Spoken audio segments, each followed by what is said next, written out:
Hey guys, it's Jeff from RenoVision DIY, and today I'm going to be talking about all my different drywall tools, and I'm going to be going through step by step how to use them properly.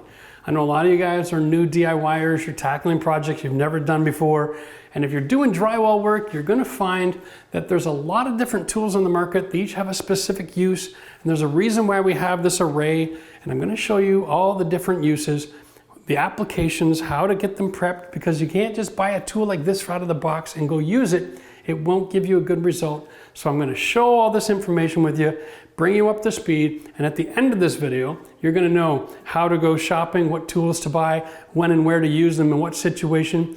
And make sure you stick around to the end of the video. I'm going to share a new drywall trick I've never shared with you before. And let's get back into this. Remember, my job here today is to teach you all the information you need so that you can be confident that you're doing the job right. You're not going to run into problems. So, because you're new, you're going to have a few problems. We're also going to go through some of the most common mistakes that you guys are making and how you can fix it while you're in the project so that you'll get a great result at the very end. Remember, drywall is not a science, it's an art. So, if you follow the steps properly and you just make sure that you're happy with the project when you're done, you can look like a pro too. Now, tool number one that you're going to need is one of these. This is called an Olfa knife, and it's the name of the manufacturer, and it is a breakaway, replaceable blade situation, okay? This knife is really very key. There's a lot of different knives on the market. I've seen little triangle blades you're always changing out, and it's maddening as all get out. This knife works like this, okay? Turn the wheel, it releases, you bring the blade out, you tighten it, and it's locked in place. It has these little lines. You see that okay?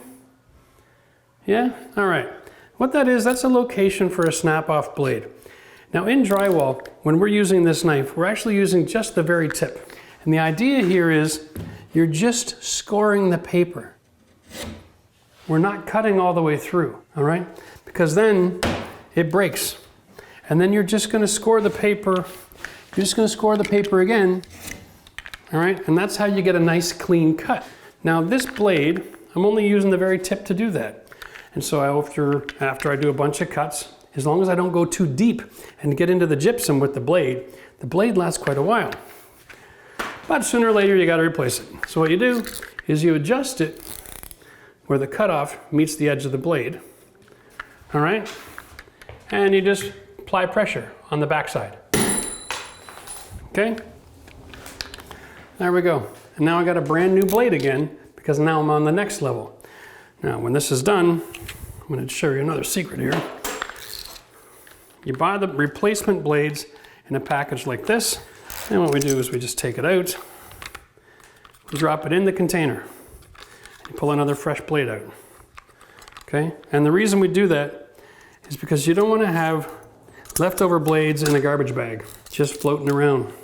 Because inevitably what someone will do is they'll sweep up, throw all the blades in there, and they'll pick up the heavy bag and throw it over their back. Yep, I've seen it. Guys will actually slice their backs open or the back of their leg because they've got a blade sticking in their bag. Don't be a victim. Just keep a sharp blade. As long as your blade is sharp, you'll be able to have lots of control and you won't have an accident. Ask any chef in the kitchen, a sharp blade keeps you from making a mistake. All right, now before we get to the next tool, make sure you like and subscribe. Give us a thumbs up. Let us know that you like getting information like this. We have plans to do a lot more of these beginner type lessons for a lot of people who are entering into the DIY world. We want to give you a lot of the basic information. The next tool is the first part of the taping tool process you're going to need, and it is a 4-inch knife, okay? Now there are two things about this knife that you're going to see. The blade extends all the way to the back of the handle, and it's a metal rounded end. Very important. We'll get into the reason for why that's important later. The other thing you want is you want this blade to be pretty flexible. Okay, this is not a rigid. This is not like a floor scraper. This is a very flexible drywall knife. This is just regular steel. And the trick with using this, because it's very cost effective, it's like $20. The trick with using this is keeping it dry. When you're done with your work, clean your tools. Otherwise, it'll start to rot through the top of this. It'll go black and stinky, and it's absolutely disgusting. The other option you have is to go to stainless steel, but it's not quite as flexible, all right? So that's why I like to keep it cheap, keep your tools clean, and you'll never have an issue with how long they last. I think this one's probably about 6 or 7 years old still. They just seem to last forever. Now, of course, You can't use a 4-inch knife unless you've got somewhere to put your mud. That's why we have a hawk. Now this is just an aluminum tray, and it comes with the handle that threads on, okay? The little foam gasket there is just for your comfort. And what we do is we keep our mud on here, and then I'm working off the hawk the entire time. If you've seen my drywall videos, you've seen me work with this. You can also use this to mix a little bit of compound if you have to. We're not gonna get into that today's video, but we can share a link up here. I'll put a video in the description down below. Learn how to make your quick set mud so that you can patch and repair as you go. Now, let me just get some mud and I'm gonna show you what this is for. The first thing we do with this is we use it for bedding our tape. Everywhere in drywall we use paper tape or mesh tape, and we actually have to bed the paper into the compound. So I'm going to show you how that gets done so that you are comfortable doing it without getting all the bubbles that everybody's always complaining about. All right, now the basics of taping a joint we're going to show you in a second, but we have a benefit here because this is an old marrying a new one. We actually cut a piece out here so that we could do a little bit of new work because there were some holes involved. You want to make sure whenever you're doing this, you're making sure you don't have loose paper. Just run your blade up and down. Make sure there's no loose paint, okay? There we go. Now you take your paper tape and you're basically gonna pre-measure, all right? There we are. Now that you've got your paper tape measured, you got both hands, you can hold the hawk. And the goal here is to take your mud off the middle, okay? And you run it into the groove sideways. Take a bunch of putty. Okay, I have seen so many videos where people are doing this all day long and they're just throwing 4,000 pounds of mud on the wall. It's not necessary. Just up the middle. And then when you're done, gentle pressure and you just ridge it out. Here we go. I got all this mud here now, it's in the way. How do people work like that? Okay, all right, you see this? Now paper comes with a crease so that we can fold it and put it into corners. So that ridge, that crease side you want against the wall, all right? Now, we're just gonna press it in, nice and gentle, just so it sticks, okay? Now here's where the money is. People ask me all the time, how do I keep my tape from getting bubbles? Here's the secret. What we're gonna do is we're gonna start in the middle and we're gonna use this tape. Remember how it's really flexible? You can see that, okay? I'm just gonna put a little bit of pressure on that side of the tape. Going up and going down. That's all the mud that I pulled out. The mud is still behind it. That's why it's called bedding the tape. Okay? Now the more you do this, the more comfortable you'll get. But basically, just a little bit of an angle, pressing on the one side of the line, and then the same going up. All right? Now, that's bedded. There's enough mud in behind it that it's going to make a good bond and you're not going to get air pockets. If you squeeze it too hard, you're pushing all the mud out. There's nothing left to bond it together. Now we're going to take a little bit of mud off the side of the knife again, and we're just going to put it right over top. Okay?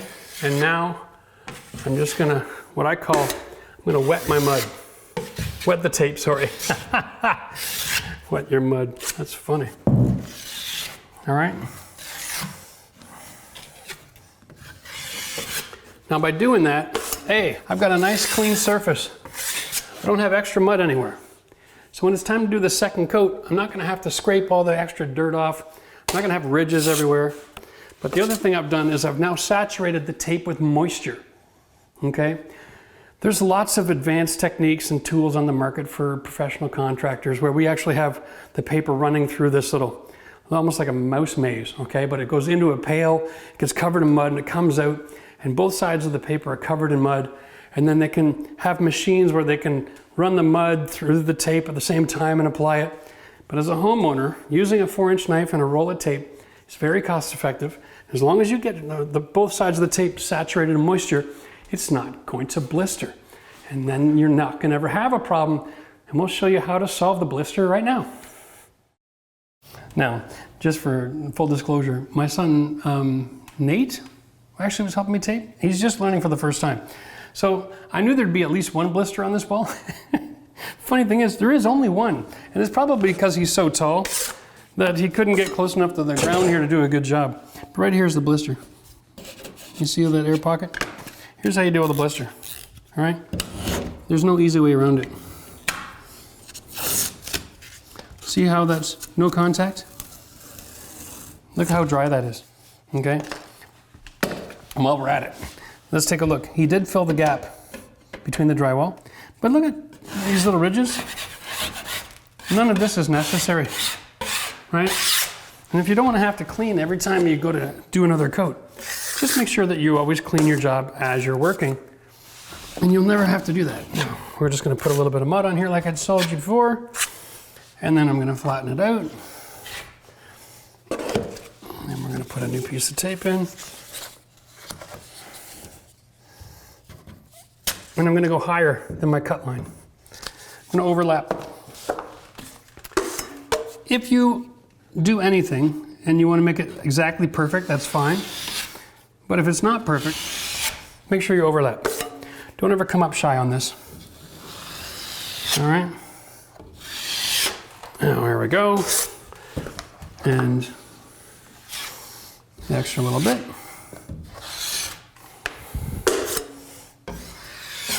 Gentle and clean. Here we go. Perfect every time, Max. All right, remember, always keep your tools clean. Mud is exposed to air, it starts to dry. So as long as you're working the mud and turning it over into the middle, it's not just because it's fun and ASMR, it's because you want to keep it from starting to dry out, okay? Next thing we're gonna do is we're gonna do an inside corner joint. It's the other most difficult joint that's in the drywall world. And it's the same thing with the 4-inch knife. And I'm gonna show you how to do that so that it's perfect every time. When I'm doing my corners, I'm bedding the tape. I'm using my 4-inch knife. Now, one thing, before you get started, you wanna kind of measure off your room, okay? So if you have 4 inside corners, they're all at 8 feet tall, and then you have your ceiling, you also have the diameter of your room, it's not uncommon to have 100 feet or more, right? 4 feet, 8 feet, 12 feet. Just measure it out, rip it off. And then what you can do is you're gonna stand here in the corner, now that it's all off the roll, okay? Because when it's on the roll, because it's coming off weird, it's gonna start twisting up and curling on you. So you break it off, you fold it over on that seam, and you just go like this until the whole 100, 120, 160, whatever feet is done, and now you're ready to do your corners. Now, I'm just gonna demonstrate a little bit of an area here so that we don't waste too much time and we can get the rest of this video filmed today. But again, we're taking mud off the side of the knife, okay? We're putting it on both sides. And whenever there's a gap, you take it off the side and you fill the gap. There's no sense putting tape there if there's a gap, because that air space is actually gonna cause you a lot of trouble later, and your tape isn't going to bond well. It'll end up cracking. All right, so now we've got it all in. That's good, and I'm still happy over here. No dry spots. Take my preformed tape, and I'm gonna set it in, and I'm gonna use the knife, because it's a 90-degree corner, okay? I'm gonna set it in the corner. I'm gonna set it with the knife. Place the tip in the paper and set it with the knife. Watch the knife, the angle is up and away, and I'm pressing towards the wall, not pressing into the corner. And I'm gonna hold the knife just like that. I want it on a bit of an angle. Make sense? And so I've bed it the same way I did before on the other side, just using part of the knife, put a little bit of pressure on the paper. Same with over here. Okay. Now, there we go. This is actually a tricky spot because I've got a joint right here as well. Now that that is all embedded, it's not going anywhere, the next thing you do is you take some more mud off your hawk, okay? And you're going to cover that with a 4-inch bead. And you're applying it with just a moderate amount of pressure. Your really goal is to wipe it off onto the wall, okay? That's the 4-inch knife, and you want that bead to be 4 inches wide. Okay, then you come over here with that pressure against the wall, and you're gonna just clean the edge. Make sure you don't have any ridges.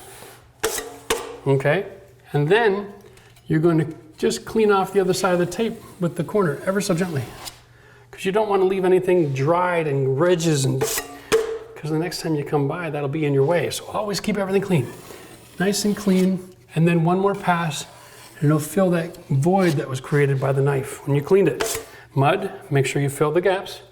Apply the tape with gentle pressure, okay? and then you want to clean the bead, and then you want to set one side. Set it, clean it, and then pull it one more time, all right? And make sure your edge is nice and clean. And that will give you perfect corners. Now there are a few more applications to do every corner. We're gonna show you that in the rest of the video, but let's move on to our next tool.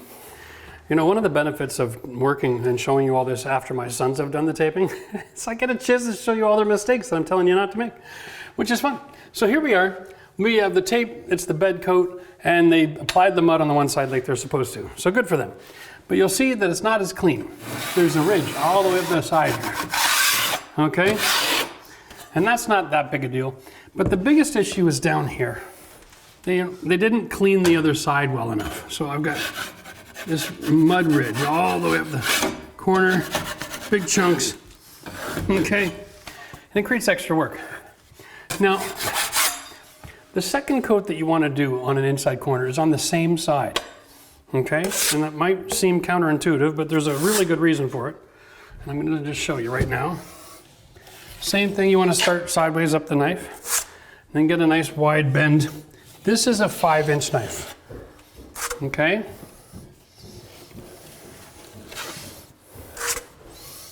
Here we go. And so, we're using a 5-inch knife, and we're going to take the tip, we're going to clean the inside corner, all right? We're going to clean the outside edge, and then we're going to pass it over one more time with pressure on the, what happened there? That's that junk in the corner I was talking about. There we go, okay? Always keep it nice and clean. If it's not clean, pull it one more time. All right? And here's the reason why. When you make sure your edges are clean, it reduces the amount of sanding. So when you go from a 4 to a 5-inch knife, you're now stretching it from there to here, over that edge, over this ridge that was created. And this will reduce the amount of sanding time it'll take you to clean it up later. Now, you want to wait a good 24 hours or put a fan on it overnight. Make sure that that inside corner is really hard. A lot of people are doing this kind of work and you're working in your basement. And remember, your basement is framed so that that corner in a lot of cases is nothing but wood. There's no real insulation or thermal break. And so what you end up with is a weak spot in your thermal situation, and it tends to dry a lot slower than the rest of the mud in the room. All right, so be wary of that, because you're going to come back the next day, you're going to look at that mud and go, oh, it's nice and dry. So then you come back to your job the next day and you've got your mud there and you're good, okay, I'm ready to roll. So you pull out your knife and you start putting your mud on, right? And the first thought is, okay, here we go. Let's just fill in the side, right? And you're gonna pull it nice and tight, and it's all going well. And then some reason, you just can't get it clean. There's always something being dug out of the other corner. This is what's happening. If your mud is not dry enough, it'll be soft in behind the surface. And then your knife will actually carve right out of the side. And the stuff that it carves off is kind of dry and gicky and gunky. It's actually no good to you anymore. It's too dry, okay? This is why we only do one side at a time, because we want to make sure that everything is perfect. So the way you make it perfect is you have to finish one side, pull it tight, make that groove, okay? And then you come back and you flatten it in. And then you clean up the edge. All right? And you have to let it dry. If you're at all concerned about it, throw a fan on it overnight. It doesn't have to be a lot. It can even just be the back side of a vacuum. All right? Just set your vacuum in the corner, turn it on for a few hours. Anything you can do to help the drying process, it's really, really, really important. Now I gotta go throw that in the garbage because you don't want dirt in your mud. Okay, so remember, the 4-inch knife is for doing the bedding of the tape. And it doesn't matter if it's a tapered joint, the drywall finished factory edges, or if it's the butt joint where it's cut square off right at 1/2 inch, or if it's an inside corner or anything else. If you're bedding your tape, use the 4-inch. Same with your corners. And then when you're all done with that, you're gonna wanna use a 5" on your corners. Now, if you don't wanna invest in a second knife, that's fine. You can do 2 coats on the 4", okay? But you're gonna have a little bit more sanding to do on the edge, buffing that in. That's all. It's a downside is extra sanding. But you can avoid that if you use the 5" because you're effectively going like this and ramping it in, okay? You're closing your corner off a little bit and stretching that out, and you get rid of the ridge, okay? Okay, so now we're gonna go on to my next favorite tool, and it's my 4x12 Nella trowel. It's got a nice cork grip. This you can work with all day long without getting tired. So the 4x10 is basic. It's kind of like your basic joint tool. And what you're gonna do is always load off the hock with the side, so you get that kind of load on there, okay? And the idea is you set it, and then you just wanna clean it off. You wanna have nothing on your trowel when you're done. Okay, now, scratch down all your ridges before you do that. And if you work really clean, you won't have ridges to scratch. But the idea is just to empty that onto the wall, okay? And you'll notice I'm kind of snow plowing. There's a certain argument against gravity going on here. So by doing this, you're forcing the mud up and across as well. All right? And then all we're doing here is we're setting the middle of the trowel in the middle of the joint because it's a recessed joint. And we're gonna remove the excess. Working with mud is all about putting it on and taking it off. And using enough pressure that you don't leave more mud on the wall than you need. Because all you're doing is trying to build up that wall to flat. And if you put too much on there, you're gonna create a huge hump. And big humps are visible. What is I got dirt in my mud now, Max. Yep, I do. There we go. Okay. So this is the secret. You always want to work clean. Take all the extra off when you're done. Less is more. Do 3 coats on your joint instead of 2 if you have to. But just use a little bit of mud every time. If you use too much mud, what will end up happening is it'll dry out and then it'll crack because it's not designed to dry at that rate. Okay? If you add a little bit at a time, and it dries nice and smooth, you'll never have a problem. All right, so I'm not gonna take the time in this video to go through the whole process of all the butt joints and all the other joints. If you wanna see all that information, we'll put the link in the description below, and you can go and watch that video another time. We did a really in-depth video there for you, and it is a really great teaching tool. Today I'm just gonna show you all my different tools and how to use them properly. Now this tool, it's all about pressure, okay? The handle comes down pretty much just about the middle. And so when you're putting pressure on, you can apply pressure at the top corner or the bottom or the wall. And if you go sideways, you can put a lot of pressure and really clean the mud off. The thinner your mud, the more you want to open the door, okay? So that's a closed door application. You're just applying it to the wall. But when you're cleaning it off, you want to open it up a little bit. And that's why you clean it off, okay? So to put it on, you keep it relatively flat. To take it off, you open it up a little bit more. Once you get the hang of that, you can be like an artist, just like I am. Now there's 2 ways to use this trowel. One, okay, is to hold it like this and take off mud, right? And you can pull it across, just like we did 2 seconds ago, all right? Now, if you want to, you can do the same thing and you can start at the bottom and pull up. But it also means you have to bend down really low to the ground to do this. The other thing you can do is you can go from holding like this to let it drop. And you can load the back side so that you can do this standing up. Holding it here. And you don't have to get on your knees, okay? This way, when you're doing your butt joints, instead of trying to lift it up like this, you're going like this.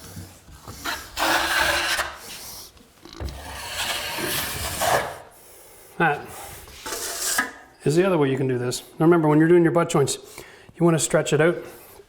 I wasn't really actually doing anything there other than just making everything wet. My mud is all too wet today. Okay, the way you really want to do this is you want to hit one side with a load of mud, hit the other side with a nice load of mud, because here we are adding. Okay, before less was more, now we want to be a little more aggressive. Now we want to take this trowel across the middle and find that nice balanced place and we want to take the extra mud off. Okay, right there. And we want to leave that ridge. What we're doing is we're saying on the second coat, that's as thick as the wall needs to get, okay? We don't need to add mud there anymore. Now what we're gonna do next time we come by is we'll take our mud and we're gonna fill over here. So that ridge now becomes our guide. So when it's dry, you simply come around the next day and you chisel that off, all right? No big deal. You'd take another trowel and you'd fill beside that spot. And then you would come to the middle until it's all nice and clean, all right? And that's how you stretch out a joint. When you stretch out your joint 3 or 4 feet, doesn't really matter what the conditions of the sun are like in the room. No one's gonna see any kind of ridge, because remember, whenever you're doing a butt joint, you always start thicker than the rest of the wall. So if you stretch it out, you just bend the light enough that no one can see a shadow. That's really all we're trying to do. All right, the next trowel I'm gonna show you is for everybody who's got a staircase. Because when you get up to the top of these staircases, these little triangle parts are really impossible to deal with. Now this looks like a 6-inch knife that's been cut in half. It's kind of awkward looking, but if you can just imagine, now with this tool, you can tape even the smallest, sharpest corner. Okay? Get mud on that tip and get it right in there. And you can add drywall mud and tape all the way up into the tightest corners, all right? So you're not ending up with a really nasty looking spot. Now you might have to go and apply 4 or 5 coats because it doesn't hold a lot of mud on the tip. But this will get you a great result. All right? So if you have 45-degree angles like old roof lines, or you have a basement staircase, at the top of the staircase just above the door, the drywall goes all the way up to the peak, into the corner, something like this. This tool will save your bacon. Now that I've showed you all of my basic tools and there's a better understanding how to use them, I think you're gonna be okay to do your own drywall work. But there are a couple more tricks that I'm gonna share that I haven't shared before. And here's one of them. And it's a repair for every time you go like this and you miss the stud, right? What do you do with that? Because you know how many times I'll see people, they'll hammer it in or they'll try to unscrew it and nothing happens, right? The thread of that screw is bored a hole in the drywall. There's nothing left. Now, one trick I do is I go like this. I put my hand under the battery and I'm pushing up on the tip now. And I'll give it a quick jolt. And it gives just enough contact now that I can grab it with my fingers and unscrew it. Okay? The other option, and I actually missed, is you can take the side of a drywall knife and you get it underneath the edge and you put it on reverse and you just use it to lift the edge out. Okay? That's the other option. But both of these scenarios have left the same damage. Now, watch this. If you listen carefully, I'm making contact. Now, okay? What ends up happening is when you pull that screw out, you actually have the surface of the wall is now exploded. It's come into the room, okay? The only thing you do now is turn your handle around. Now you have this rounded metal handle on your 4-inch knife. Now you know what it's for. You're gonna take this, you're gonna set it right on that hole, and you're gonna just push and turn and create a divot, okay? No catch. If it still catches a little, give it another push. Now you're good. See, now you have something that you can fill. Before you had a bump, and if you add mud to a bump, you're gonna end up doing this huge big swirling action and building out a volcano, and you're gonna have to stretch it out a couple of feet just for a little bump. But now there's nothing making contact. You can fill it. And you'll probably have to do that 2 coats, okay? But it works.